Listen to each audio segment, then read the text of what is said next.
Hello, I am Blake Thornton, and welcome to my presentation on Stela Tres Zapotes.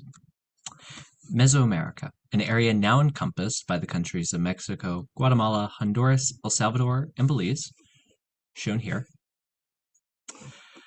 was and continues to be home to some of the most complex indigenous societies in the New World. Today, we will discuss how the ideas and concepts of the Olmec culture and the lesser-known Epi-Olmec culture shaped the concepts behind the design of classic Maya monuments, specifically the royal monuments known as portrait stela. Based on my research, I believe we can trace some of the concepts used in classic Maya stela through the Epi-Olmec culture and into the Olmec culture. Portrait stela are large stone monuments shaped into the image of a ruler and are accompanied by a portion of their story or life in hieroglyphic text. Additionally, they were viewed as objects of agency and power. As stated by Sarah Jackson, in the modern Western contexts, we frequently frame the abilities of objects in terms of their function. From a Maya perspective, however, objects can act in relational capacities that we may be more accustomed to attributing to people. End quote. For example, the carving of the ruler's name into the stela and the ruler taking part in some form of action, such as the ruler participating in the Mesoamerican ballgame. Relating the stela back to humankind and all else that exists, whether it's plants, animals, deities, inanimate objects, and much more. As is with the death of a member of society, objects imbued with a soul can, in a sense, die through breakage or defacement. I believe these concepts of Maya monuments can be traced back to the Olmec through an understanding of the Epi-Olmec. The Olmec, circa before Common Era 1200 to 400, are in a way the founders of Mesoamerican culture. Seen here on your screen is a map of the Olmec region. We will be discussing the sites of La Venta, San Lorenzo, and Tres Zapotes. Much of what the Olmec believed, practiced, and invented is seen in almost every culture in Mesoamerica. Take the Mesoamerican ball game, for example, a game that eventually became part of the Maya faith and contributed to the Aztecs referring to the Olmec as the rubber people, as a result of the rubber ball that was used in the game. At La Venta Complex A monument was discovered, specifically Monument 6. This monument is better known as a sarcophagus and was found buried within the complex, resting on a floor of serpentine tiles. Shown here is the monument as it was being excavated from the original site, and shown here is an illustrator's drawing to better represent the detail that we're missing in this photo. The overall iconographic program that was conveyed by the objects in this funerary monument was intended to associate the buried ruler with the act of cosmic creation and thus with world renewal and agricultural regeneration. The placement of the ruler within the sarcophagus symbolizes the belief that the ruler would be reborn into the maize deity in death.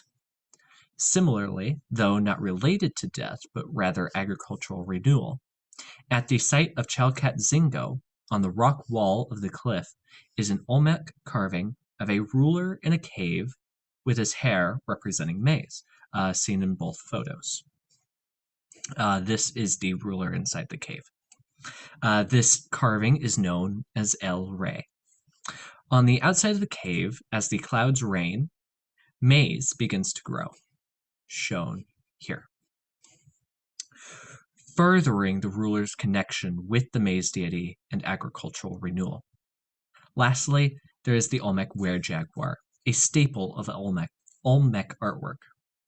The were-jaguar is a depiction of a figure that is half man, half jaguar, or some combination of the two. Nearly any artwork showing a downturned mouth, shown here, or a cleft head, has been described as being a were-jaguar. In some circles, it is thought that the were-jaguar is one of several Olmec deities, most likely representing the rain deity. These ideas, art styles, and concepts did not end with the fall of the Olmec, but rather were transformed at the site of the epi-Olmec city of Tres Zapotes. The epi-Olmec culture started shortly after the fall of the Olmec, around before Common Era 400. During this collapse, the smaller Olmec villages, like Tres Zapotes, began to see a major population boom, as is evidenced in the archaeological record, shown here. This dark gray area represents the original habitation of Tres Zapotes, and this lighter gray area represents the expanded habitation after the fall of the Olmec cities. In terms of archaeological, epigraphical, and iconographic study, the epi-Olmec have seen significantly less attention than the Olmec and Maya. Rather than representing a simple dark age between the two major cultures, the epi-Olmec represents a crucial Renaissance period, during which time major advancements were being made. Here can be seen the front face of Stela C, only half of it as the monument is broken. But to show you the full thing, here is the full front face of Stela C as an illustrator's two-dimensional drawing. Working ourselves from the top to the bottom of the monument, we see a kingly figure here surrounded by maize husks on both sides of him. Above the ruler is an image of the sun and sky. Wrapped around this figure is a quadripartite buckle or badge. In both the Maya and Olmec cases, the quadripartite badge is associated with the maize deity and the powers that rulers hold in relation to that deity. At the foot of the figure, here, is what many have interpreted as the world tree, or axis mundi, from which traditional Olmec rulers hailed their power to rule. I would now like to draw your attention to the thin dotted line marking the separation of the stela, now being highlighted in red. Christopher Poole states that subsequent to its carving, Stela C had been broken into at least 3 pieces, with one break severing the personified world tree from its roots. Maybe it marked a rejection of the cosmological charter for the office of rulership. End quote. Moving our focus to the face that the axis mundi is sprouting from, here, we can see what has often been interpreted as an Olmec were-jaguar. However, it is my belief that this face is an epi-Olmec translation of the Olmec terrestrial dragon or crocodile we saw earlier when we were discussing Monument 6 from La Venta. Now, I would like to guide your viewing of the stela as a whole. Imagine, if you will, that the face on the bottom is the front of the sarcophagus we discussed earlier. Within it is the king figure shown above, being transformed into the maize deity, which is represented by the maize husks around him. My research has led me to believe that this is a depiction of the laying to rest of the fallen or deceased rulers of the old Olmec culture in a traditional Olmec manner, followed by the severing of their connection and future connections to the powers associated with the world tree and divine rebirth. I won't be getting into great detail on this now, but I would like to introduce the back of epi-Olmec Stela C to you before we progress to the Maya. Sterling's research into the pieces of Stela C, most notably the back, shown here in this image from Sterling's 1939 excavation of Tres Zapotes, noted that the obverse was more weathered than the reverse, a condition we attribute to the reverse having been recarved at a later date, removing the weathering patina. End quote. What would be the reason for recarving this monument? As Poole suggests, it was recarved in 32 BC to commemorate an event using the epi-Olmec invention of the long count, to place that date in historical time. Is it possible that the event being discussed by Poole could have been a celebration of both the invention of the long count, as well as to celebrate the success of Tres Zapotes and its new council of leaders? If epi-Olmec Stela C was carved in 32 before Common Era, before the known creation and use of the long count, by the classic Maya, how does that affect our understanding of Maya invention and thought? The Maya, before Common Era 1000 to present, are one of the longest-running cultures from Mesoamerica, having started during the rise of the Olmec and continuing into the present day. Prior to the conquest and presently, the Maya region covers what is now the Yucatan Peninsula, shown here on your screen, into parts of El Salvador and Honduras. However, it was not a wholly unified nation, but rather a collection of city-states that shared a common culture.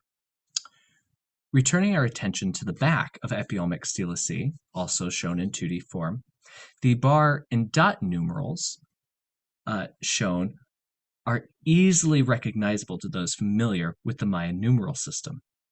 And those familiar with it will know that the long count is thought to be a Maya invention. However, with this stela, it is possible to say that these numerals and the long count were first developed here at Zapotes. When read using the Maya system, with the help of the Mayan Dresden Codex shown on your screen, it reads 7, 16, 6, 16, 18. In our calendar, that would be September the 3rd of 32 before Common Era, which would make Stela C older than any previously deciphered Maya stela.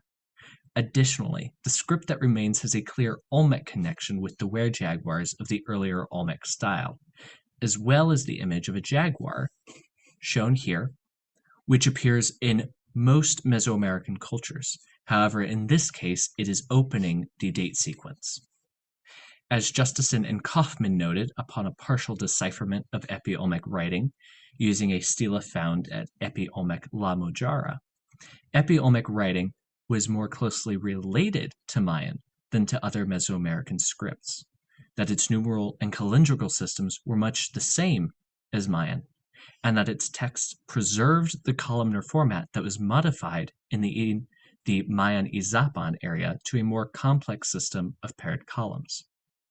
As evidenced by Epi-Olmec Stela C, the use of the Mesoamerican long count hints at this exchange of ideas and concepts between the Epi-Olmec and the early Maya, foreshadowing the long count's later use by the Classic and Late Classic Maya. As you might remember from earlier, the Classic and Late Classic Maya rulers took part in the erecting of stela in the royal human form to remind people of their power, their accomplishments, and to serve as an immortal body in their afterlife. Though not a stela, Lord Pakal's sarcophagus lid, shown here on your screen, is a wonderful late classic Maya representation of this.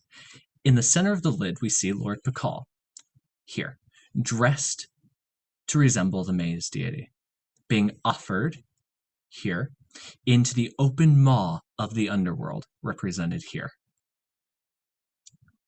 Sprouting from Pakal is the world tree, here, connecting the heavens, the underworld, and the middle planes, including Pakal,